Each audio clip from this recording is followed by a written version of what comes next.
요한복음 3장 16절과 17절 말씀입니다.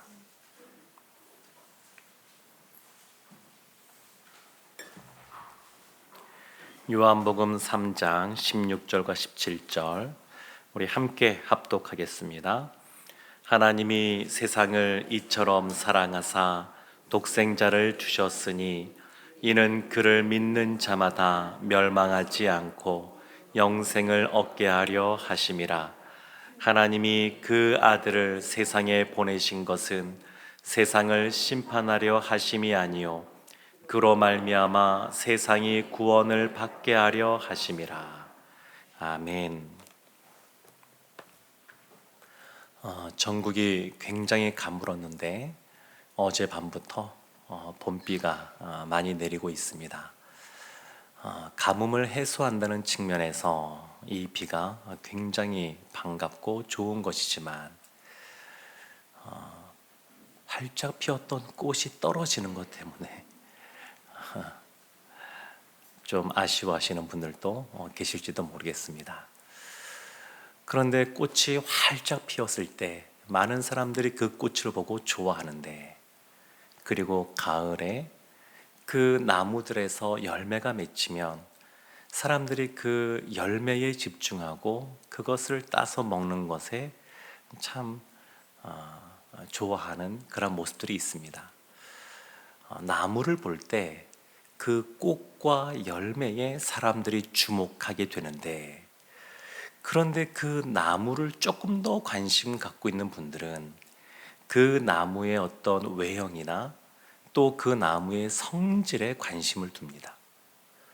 그런데 이 나무를 조금 더 알고 사랑하는 사람들은 이 나무가 언제 심겨졌고 누가 어떻게 심었고 무슨 마음으로 이 나무를 심었는지 거기에도 관심을 둡니다. 우리 교회 이 앞마당 주차장에도 보면 그 주변에 몇 그루의 나무들이 심어져 있습니다. 누가 심었을까? 왜 심었을까? 심었을 때 어떠한 마음으로 심었을까? 우리 교회 여러 화분들이 있는데 그 중에 한 화분은 우리 성도님 중에 한 분이 그런 말씀하셨습니다. 이 나무를 예전에 이런 식으로 해서 갖다 놓았는데 어떤 분이 이것을 잘 살려주어서 지금까지 이 오랜 세월 동안 있다. 그 말씀을 저에게 하신 적이 있습니다. 제가 그 이야기를 들으니까 그 나무를 보면 그 마음들이 더 생각이 납니다. 이 나무를 교회로 갖고 오신 분의 마음, 그리고 이 나무가 죽어가고 있는 상황 속에서 살려낸 분의 그 마음, 그리고 살아나서 지금까지 계속해서 건강하게 있는 걸 보면서 기뻐하시는 그분의 마음. 나무를 보는데 그 나무가 어떻게 시작이 되었는지 그것을 알면 나무의 꽃을 보거나 열매를 따서 먹을 때 더 감사한 마음이 들게 됩니다. 이번 주에 고난주간이어서 예수 그리스도의 십자가, 그분의 그 고난, 죽음에 대해서 많이 묵상하게 됩니다. 그런데 그것보다 조금 더 이것을 잘 이해하고 또 감사한 마음을 가지려면 왜 예수님이 십자가를 지셔야 됐는가? 그리고 그 배후에 어떤 것이 있었는가? 이것에 좀 더 초점을 맞추는 것이 중요합니다. 오늘 본문은 요한복음 3장 16절, 이 말씀은 성경 중에서도 가장 핵심적인 구절이라고 꼽히는 그런 말씀입니다. 이 구절 이 속에서 보게 되면 하나님의 사랑이 드러납니다.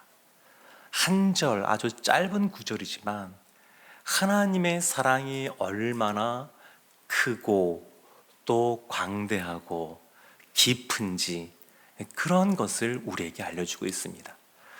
그래서 이 하나님의 사랑에 집중하면 예수 그리스도의 십자가야, 그 보혈, 이것이 보다 분명하게 우리 가운데 다가오게 됩니다. 스마트폰 요즘 보면 참 많은 기능들이 있습니다. 근데 스마트폰을 쓰면서 전화용으로만 쓰시는 분들은 아마 별로 없으실 것 같습니다. 여러 가지 정보도 취하고 여러 가지 어플도 다운받아서 그것을 쓰는데, 저도 보면 쓰는 기능이 그렇게 많지는 않습니다. 여러 가지 일정도 거기서 관리하고 하긴 하지만 정말 많은 기능들이 있는데 그 중에 극히 작은 부분만 제가 사용하고 있습니다.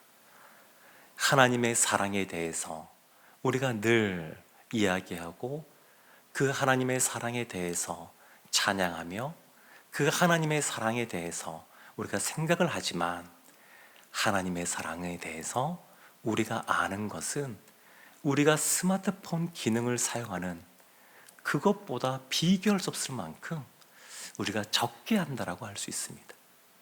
하나님의 그 사랑이 얼마나 큰지 오늘 이 시간 짧지만 간략하게 몇 가지를 살펴보려고 합니다.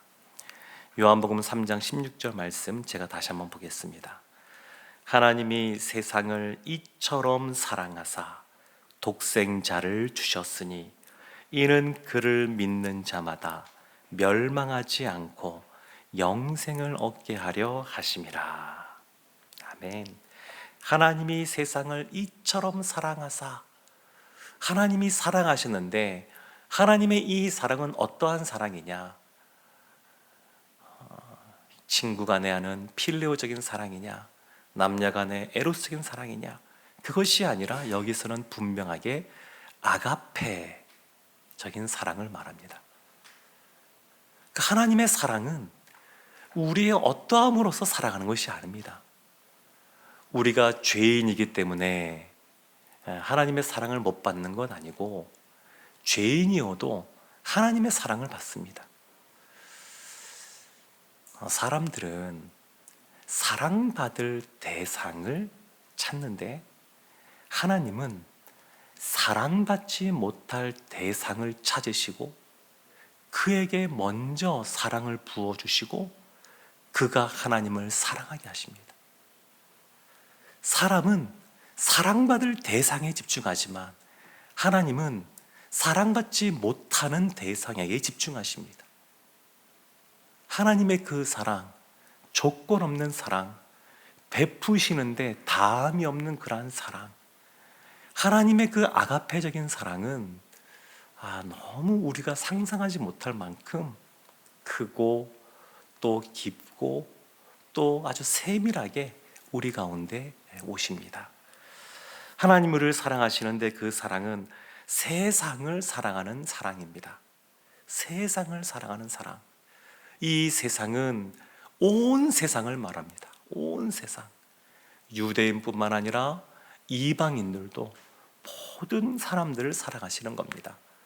남자만 아니라 여자도 남녀노소 구분 없이 모든 사람을 사랑하시는 그러한 사랑입니다.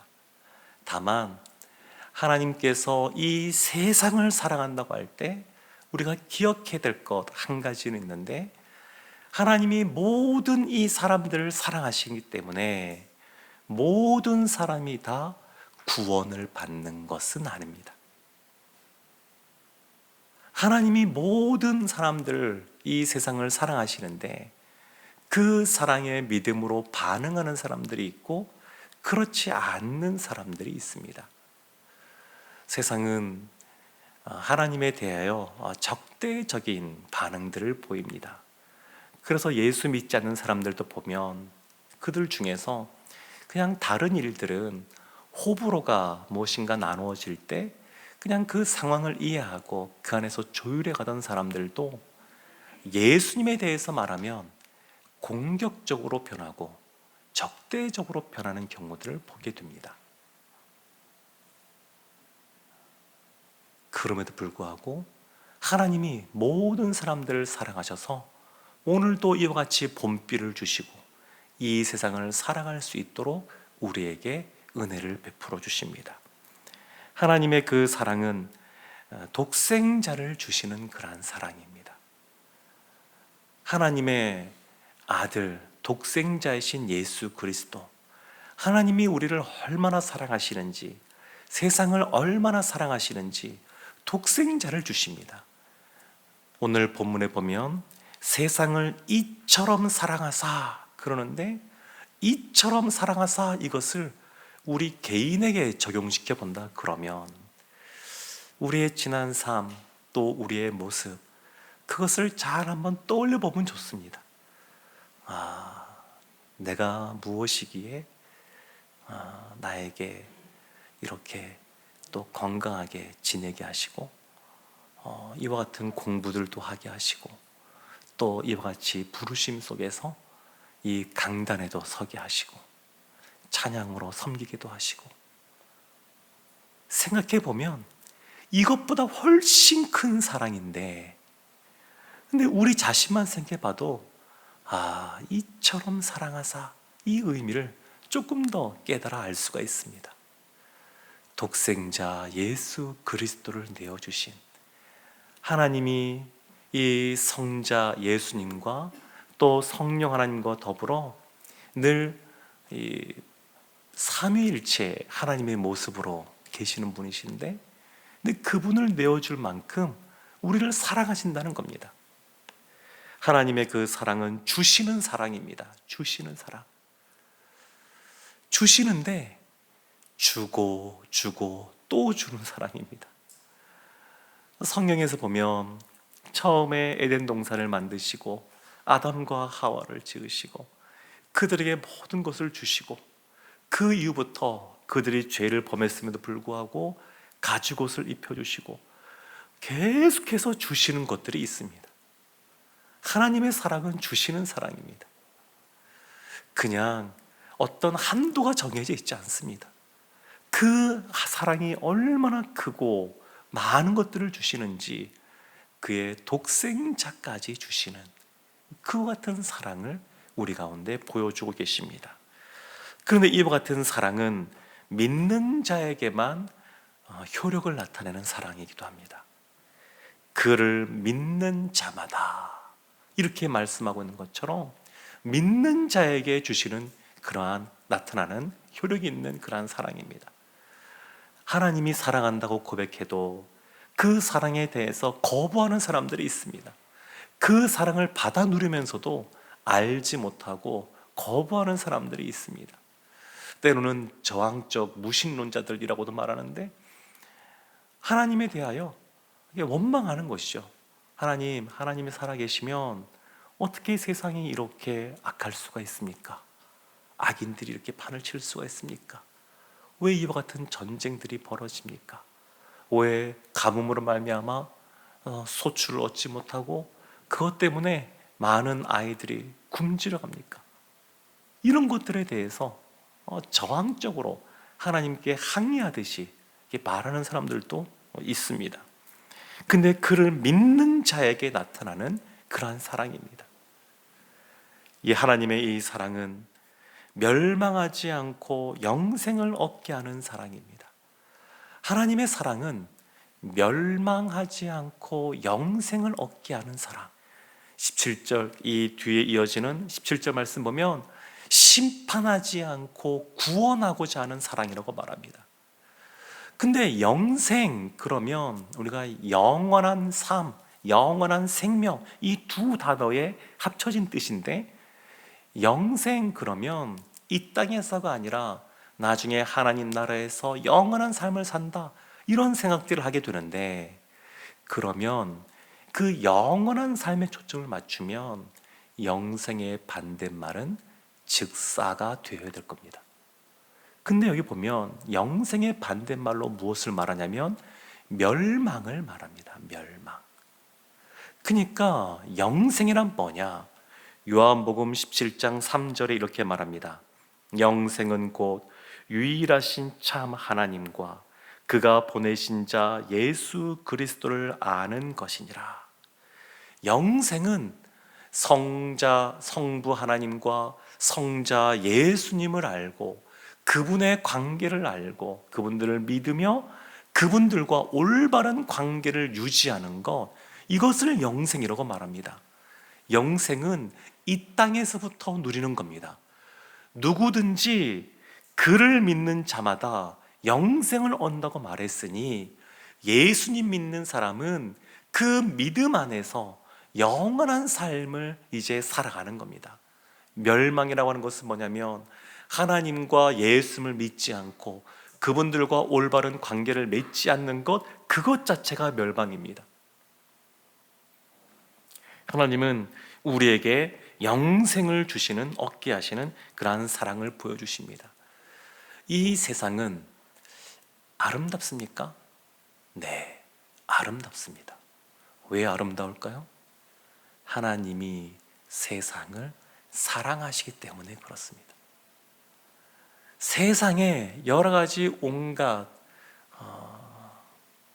입에 담기도 그런 아주 더럽고 추한 것들이 너무너무 많고, 얼마 전에도 강남 한복판에서 납치와 살인 사건이 벌어지는 이러한 일들도 생기는 이 세상인데, 그럼에도 불구하고 이 세상이 아름다운 것은 하나님이 사랑하시기 때문에 그렇습니다. 인간의 그러한 잘못으로 말미암아 자연이 파괴되어 오는 것 같지만 하나님이 사랑으로 이런 것도 계속해서 회복시켜주고 계십니다. 달걀을 보게 되면 겉으로 보기에는 유정란이든 무정란이든 차이가 없습니다. 겉으로 볼 때는 똑같습니다. 그런데 암탉이 그 달걀을 20여일 동안 품고 있으면 그 결과는 달라집니다. 씨가 있는 그 유정란은 병아리가 태어나게 됩니다. 예수 믿는 사람은 이 세상 가운데 살아가는데 영생이 있는 사람들입니다. 영생을 갖고 살아가는 사람들입니다. 그래서 이 세상 살아갈 때 생명이 없는 무정란과 같은 삶을 살아가는 사람들과 겉으로 볼 때는 크게 차이가 드러나지 않는 것 같아도 결국 마지막에 가면 그 결과는 극명하게 차이가 나서 드러나게 됩니다. 사랑하는 성도 여러분, 하나님은 우리를 사랑하셔서 예수 그리스도를 내어주셨습니다. 그 사랑을 믿는 자마다 영생을 얻게 하는 사랑을 주셨습니다.